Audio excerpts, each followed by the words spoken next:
السلام علیکم سامعین، 23 محرم الحرام اور 11 اگست ہے۔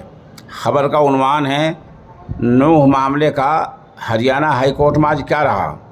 دراصل اس معاملے کی سنوائی ہوئی ہے اور اگلی تاریخ 18 اگست لگی ہے۔ پتہ چلا ہے کہ سرکار کوئی جواب داخل نہیں کر پائی ہے۔ البتہ سرکار کی طرف سے 2-3 باتیں بہت اہم کہی گئی ہیں۔ ایک بات تو سرکار کی طرف سے یہ کہی گئی ہے کہ مکان گرانے میں کوئی مذہبی بھید بھاؤ، سماجی بھید بھاؤ نہیں کیا گیا ہے۔ یہ پوری طرح جھوٹ ہے۔ اس کو یوں ثابت کرنا پڑے گا کہ جن لوگوں کے ہاتھوں میں ہتھیار ہے وہ گھوم رہے ہیں وہاں، جو یاترا میں ہتھیار لے کر گئے ہیں، جن لوگوں نے امام کو شہید کیا ہے، جو لوگ ہتھیار چلاتے صاحب ویڈیوز میں دیکھ رہے ہیں، وہ تمام ویڈیوز سرکار عدالت میں پیش کرنی ہوں گی تاکہ عدالت میں ثابت ہو جائے کہ سرکار کے افسران نے جو مکان گرائے ہیں وہ پہچان کر کے گرائے ہیں۔ دوسری بات، سرکار کی طرف سے یہ کہی گئی ہے کہ جو بھی مکان گرایا ہے وہ قانونی دائرے میں گرایا گیا ہے، جائز حد میں گرایا گیا ہے، ناجائز طریقے سے کوئی مکان نہیں گرایا گیا ہے۔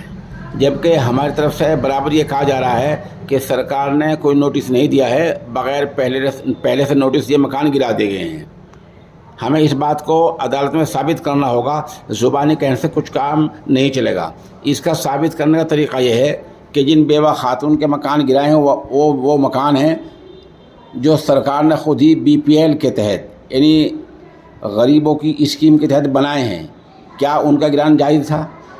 ایسے بہت سے لوگ ہیں جن کو نوٹس دیا ہی نہیں گیا، ان سب کو عدالت میں حلفیہ بیان دے کر پیش ہونا ہوگا اور اپنے وکلاء کی معرفت سب بات کہنی ہوں گی۔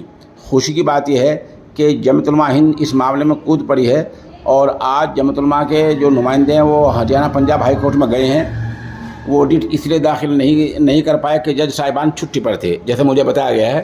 البتہ جمعیت علماء ہند کا کہنا یہ ہے کہ اگلی 18 اگست کو انشاءاللہ ہم ڈٹ داخل کریں گے اور باضابطہ اس میں حصہ لیں گے اور اس بحث میں شامل ہوں گے۔ آج جمعیت علماء ہند کی طرف سے جمعیت علماء کے ہریانہ پنجاب کے جنرل سیکریٹری مولانا یحییٰ کریمی، آرگنائزر مولانا غیور علی قاسمی، ادھر مفتی سلیم صاحب اور بہت سے لوگ جمعیت علماء ہند کے شامل ہوئے ہیں، جیسے کہ آپ ان تصاویر میں اور ویڈیوز میں دیکھ رہے ہیں۔